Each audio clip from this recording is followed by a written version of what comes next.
Olá, boa noite. Pesquisadores da UFO criam um aplicativo que ajuda no tratamento de Alzheimer. A realidade aumentada e virtual foram temas de pesquisas da universidade. E uma tecnologia capaz de monitorar os sintomas da doença de Parkinson. E ainda no estúdio, professores da instituição comentam sobre a união da tecnologia e a saúde.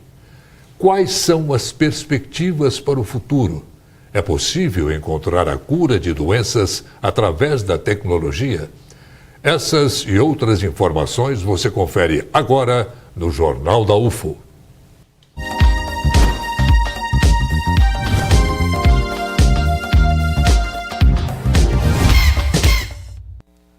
Pesquisadores da Universidade Federal de Uberlândia criaram um aplicativo para pessoas que têm Alzheimer e também para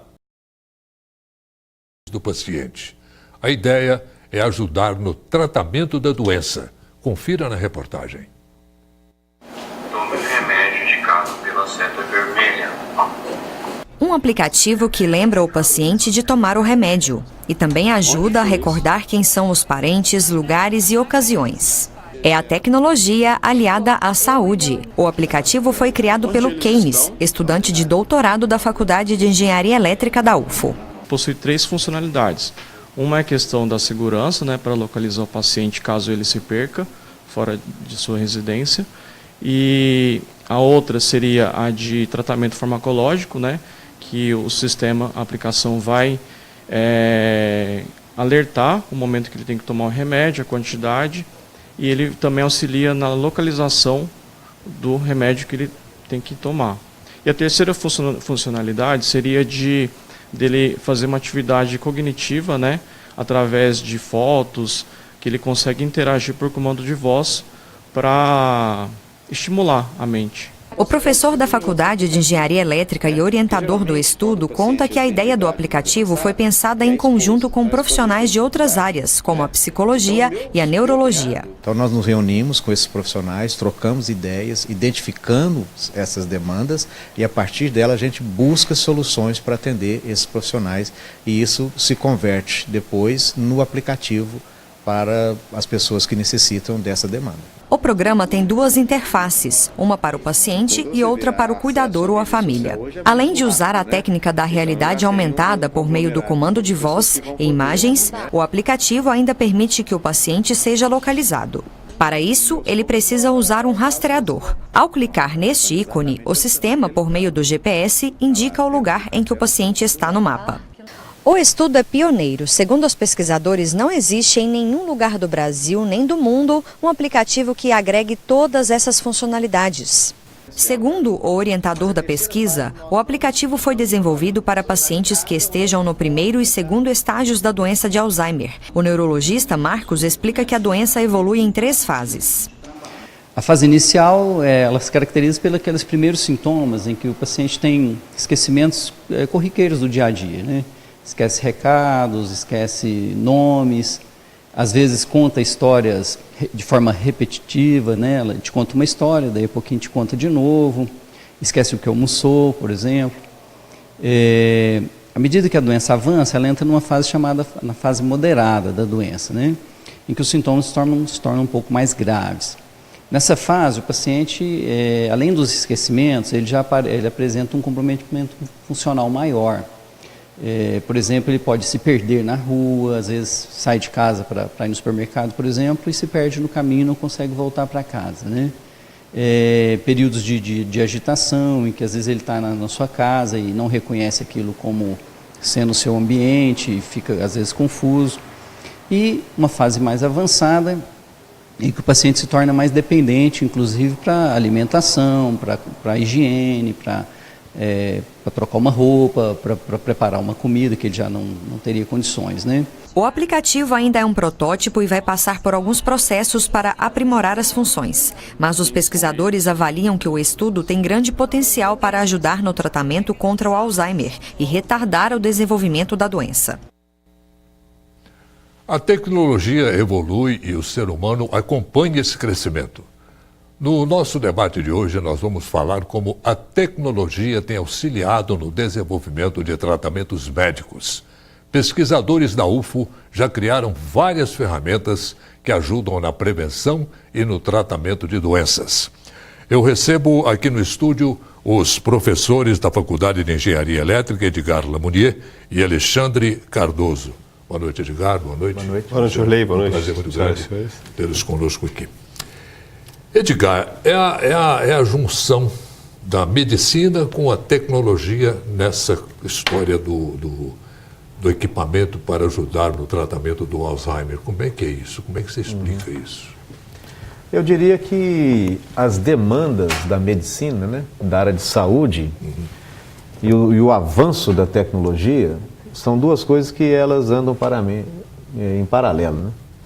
Porque você vai percebendo certas demandas que os profissionais de saúde têm e você tem a tecnologia ali do lado.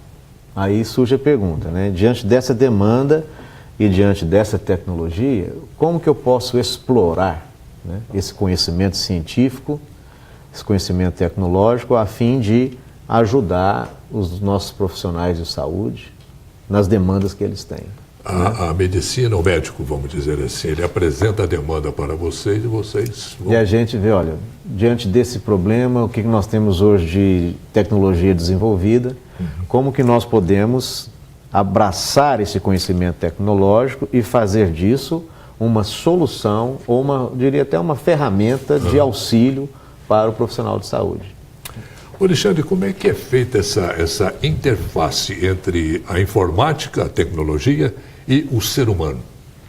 É importante destacar, boa noite a todos, é importante destacar que você comenta claramente uma palavra que para nós é uma palavra-chave, a questão de interface. Interface é sempre uma forma de separação entre dois elementos distintos. Falamos interface água-óleo, interface homem-máquina e assim por diante. A tendência do ponto de vista da tecnologia é exatamente sumir com a interface. É prover condições de que a computação e a tecnologia fiquem absolutamente associadas ao dia a dia, ao comportamento, aos sensores, à apresentação de informação ao ser humano, sem a necessidade explícita de uma interface. E se você me pergunta, olha, mas como é que eu faço isso?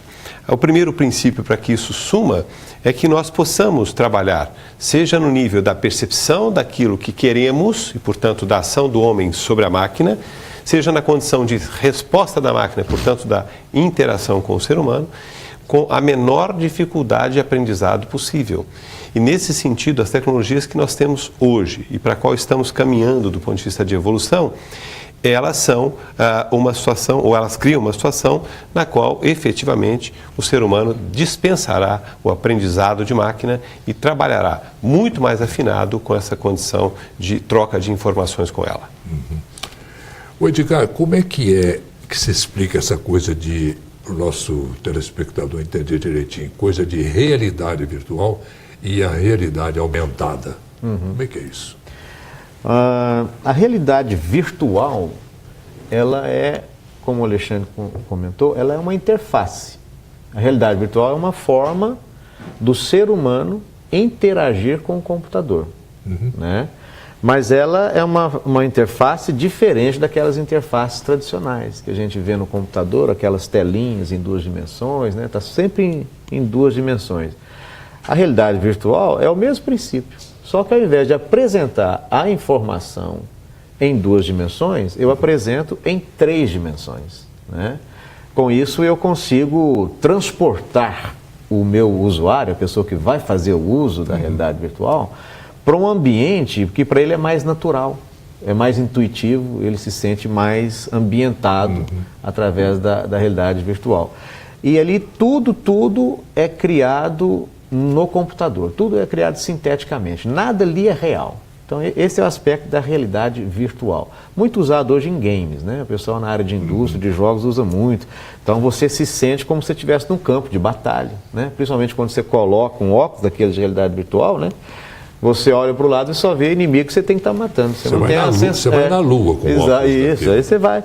Eu gosto sempre de dizer para o pessoal que me pergunta, os alunos, o que é realidade virtual? Eu falo que é a sensação de estar lá.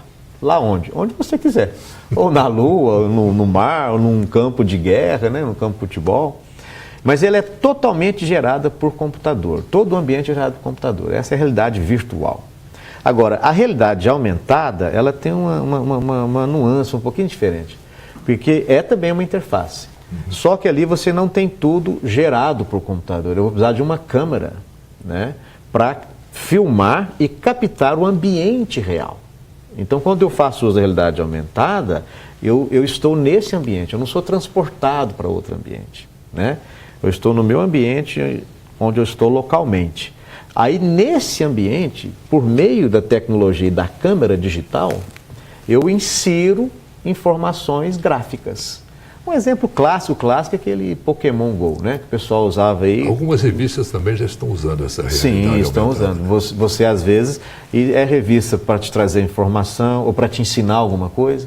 Nós temos algumas revistas, por exemplo, na nossa área mesmo, vai mostrar algum componente eletrônico, né? E aí então você está lendo um livro, você está vendo o texto e ali tem um logozinho. Aí você coloca o óculos, ele, através daquele logo, te mostra em realidade aumentada aquele componente que você está lendo no texto real sobre ele.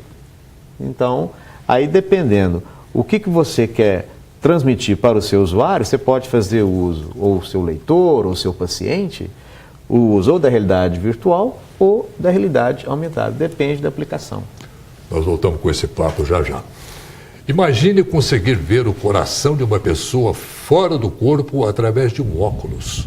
A realidade aumentada e virtual também são temas de pesquisas realizadas na Universidade Federal de Uberlândia. Confira na reportagem. Já imaginou um médico poder conferir o coração do paciente assim, fora do corpo, com a ajuda de um óculos que funciona como um mini computador? Por meio da realidade aumentada é possível simular o órgão. O objeto virtual emitido no paciente real pode auxiliar no diagnóstico e até mesmo para treinar com antecedência como será feita a cirurgia. A ideia é a gente fazer uso da realidade aumentada e projetar para que o médico possa ver em tempo real uma visão tridimensional do coração do paciente. No futuro, a ideia é possibilitar ao médico o uso da realidade aumentada também no centro cirúrgico. No futuro, nós queremos, durante uma cirurgia cardíaca, enquanto o médico ali está operando o paciente, né, a gente consegue, com técnicas de realidade aumentada, projetar num visor para esse médico, no próprio coração, informações que são importantes para conduzir melhor a cirurgia. Essa é uma meta que nós temos para os próximos anos.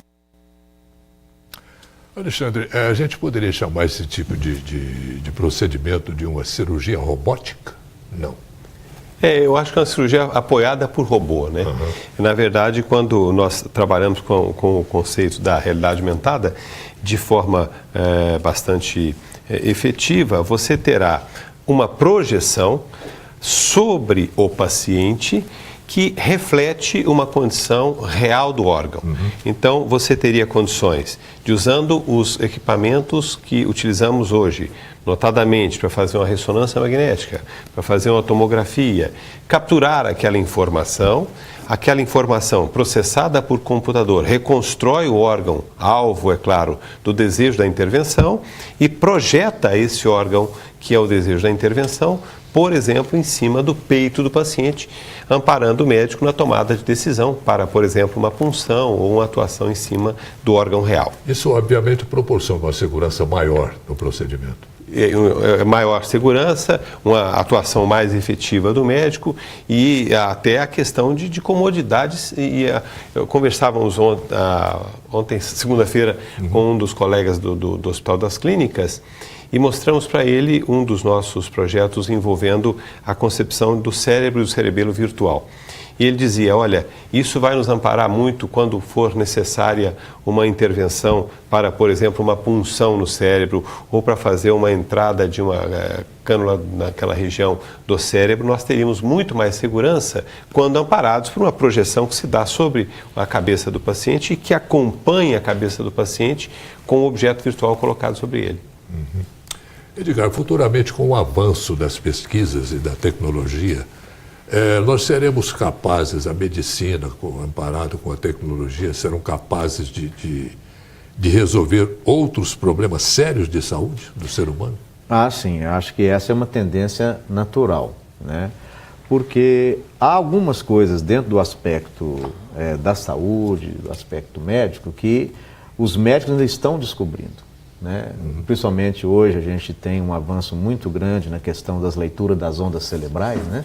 O pessoal está estudando bastante sobre isso, e à medida que eles vão descobrindo novas coisas, nós podemos entrar com a tecnologia para ajudá-los a processar essa gama de informação, né?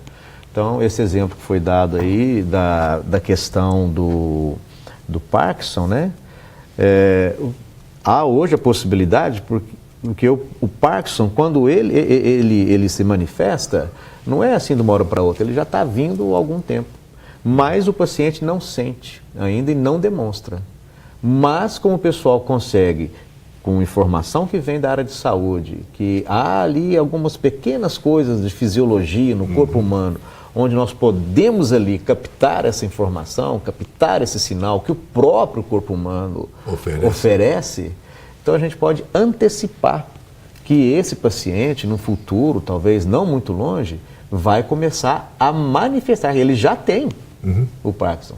E aí você já pode entrar com um tratamento que pode ajudá-lo, prevenir e preparar melhor para quando a doença chegar num estágio mais grave. A gente volta nesse assunto já já. No próximo bloco, veja como fica o tempo em Uberlândia e região. E confira também. Pesquisadores da UFO desenvolveram uma tecnologia capaz de monitorar os sintomas da doença de Parkinson. A gente volta já já.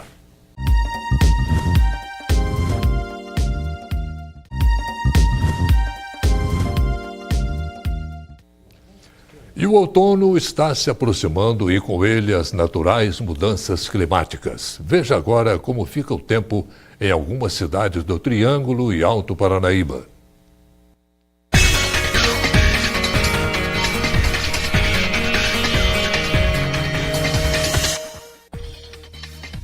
A terça-feira em Uberlândia pode começar nublada. A probabilidade de chuva é de 30%. Os termômetros devem apresentar mínima de 21 graus e máxima de 32. Em Araxá, nuvens também aparecem no começo do dia. Pode chover na parte da tarde. Mínima de 20 e máxima de 30 graus. Em Patrocínio, o céu deve ficar nublado pela manhã. Tem possibilidade de pancadas de chuva à tarde. A temperatura mínima é de 19 graus e máxima de 27. Podem ocorrer pancadas fortes de chuva em alguns pontos de Monte Carmelo durante a tarde. Mínima de 18 e máxima de 31 graus. Em Frutal, o dia deve ser quente e a probabilidade de chuva é de 30%. As temperaturas variam entre 25 e 35 graus.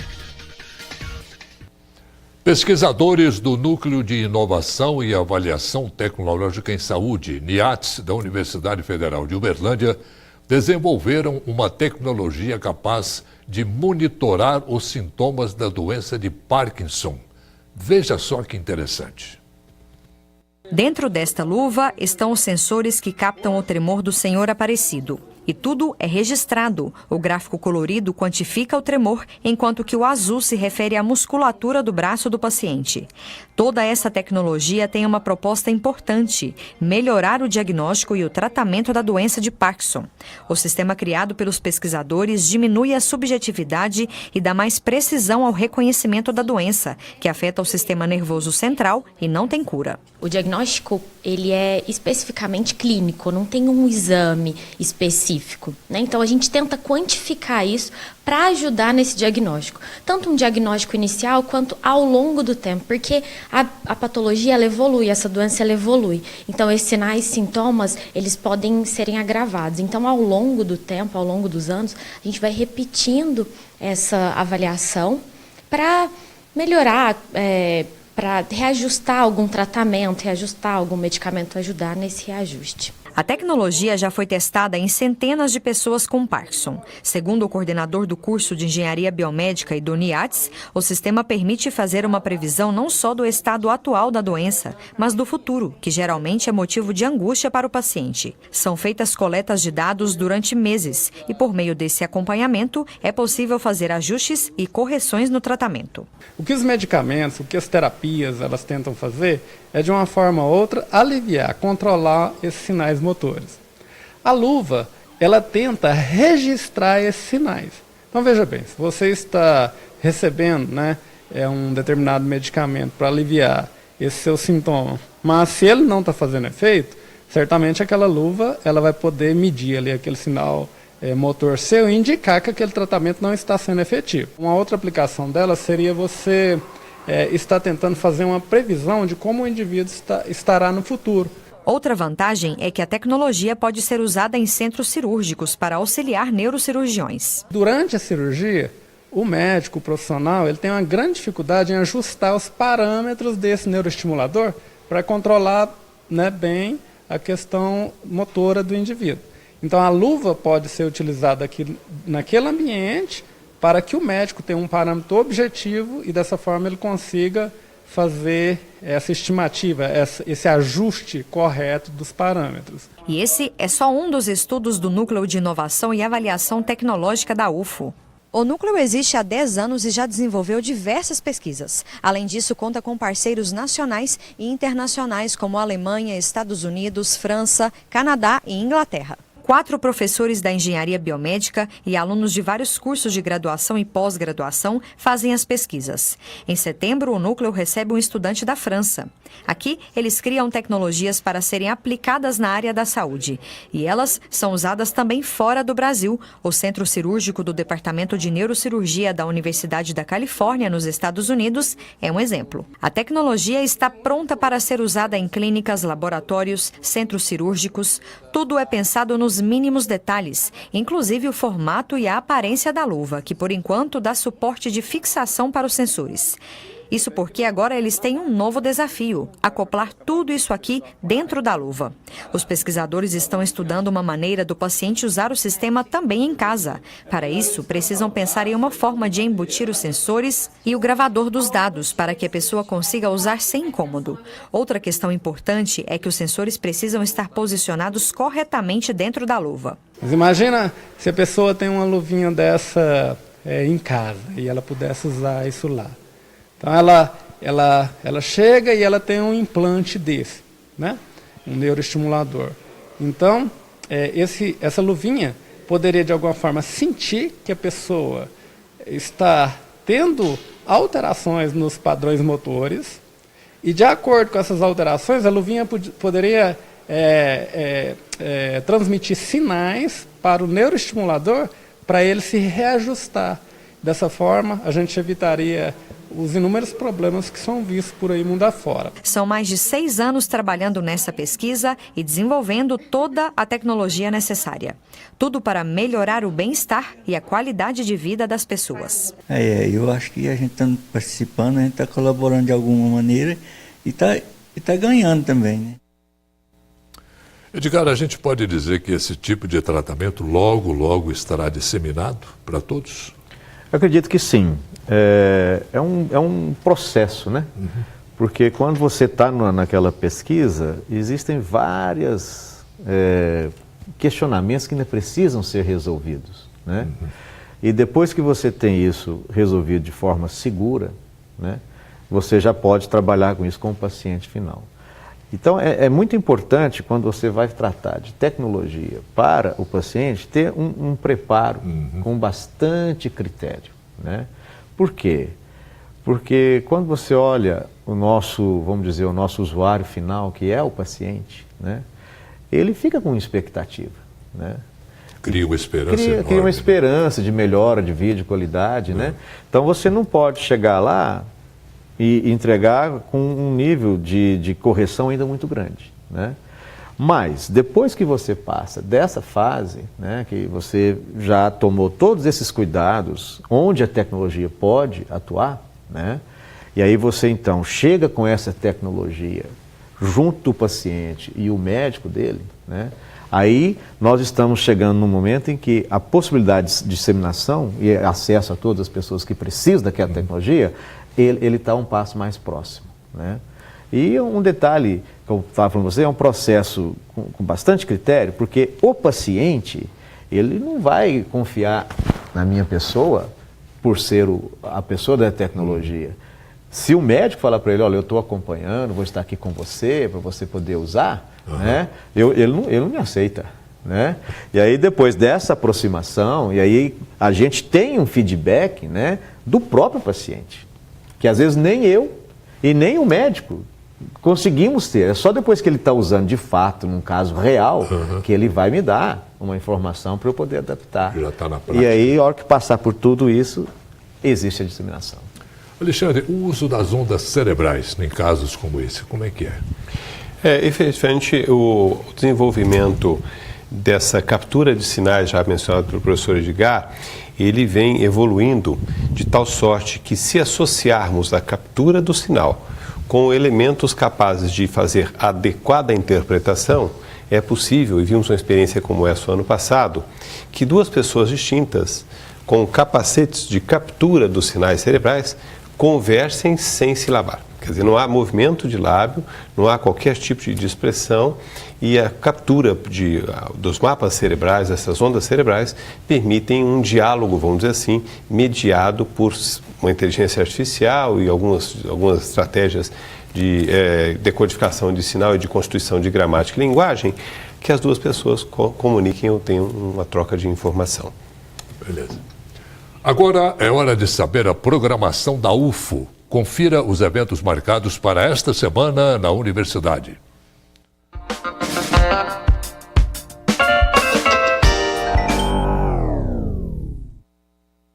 Olá pessoal, segunda semana de aula e bora saber o que acontece na UFO? Então se liga, porque nos dias 21 e 22 tem o 6º encontro técnico de forragicultura com o tema Manejo Sustentável da Pastagem. O objetivo é atualizar os participantes sobre temas relacionados à forragicultura, a ciência que estuda as plantas utilizadas como forragem animal. O encontro é promovido pelo Programa de Educação Tutorial, PET, do curso de Zootecnia, em parceria com a Faculdade de Medicina Veterinária da UFO. Ele é direcionado para produtores rurais, pesquisadores, estudantes e demais profissionais das áreas de zootecnia, agronomia e medicina veterinária. Além de palestras, vai ser realizado um mini-curso sobre a produção de bovinos em pastagem de baixa emissão de carbono. O valor da inscrição é R$10 e as vagas são limitadas. No dia 22 de março, tem reunião de abertura do grupo temático Infância e Adolescência da 4ª Região do Conselho Regional de Psicologia. O foco das discussões é a constituição da demanda para a neurologia a partir da educação e a medicação nos autismos. O profissional convidado é o médico psiquiatra da infância e da adolescência e mestre em educação, o professor Ricardo Lugon. Podem participar educadores, profissionais da saúde e demais interessados na temática. O e-mail para inscrição é gtinfanciaadolescencia@gmail.com. Na sexta-feira, dia 23, a UFO cedia o primeiro Fórum da Liberdade do Triângulo Mineiro e Alto Paranaíba. O evento é organizado pela Universidade Livres e tem como objetivo discutir alternativas para a estrutura da realidade socioeconômica e política brasileira. 5 painéis fazem parte da programação e vão discutir questões como liberdade econômica, mídias sociais e liberdade de expressão, empreendedorismo e inovação, direito e liberdades individuais. O evento é gratuito, aberto para toda a comunidade e vai ser realizado no anfiteatro do Bloco 5S do Campus Santa Mônica. No próximo sábado, a Pró-Reitoria de Assistência Estudantil realiza no Campus Educação Física a 2ª edição do Agita UFO, evento que promove ações de integração da comunidade acadêmica por meio de atividades esportivas e promoção da saúde. Durante todo o dia estão previstas ações de orientação sobre a saúde integral do estudante, serviços da assistência estudantil da UFO, seletiva das equipes de treinamento, treinos abertos das atléticas, das equipes de cheerleaders e ensaio das baterias. Essa edição do Agita UFO também oferece palestras e oficina de primeiros socorros. O Campus Educa vai ser movimentado porque, além das atividades que eu já disse, tem intervenções musicais e artísticas programadas. Esse é o roteiro de atividades da semana. Se você quiser saber mais informações sobre os eventos da UFO, acesse o site eventos.ufo.br. Segunda-feira que vem eu volto. Obrigado e boa noite.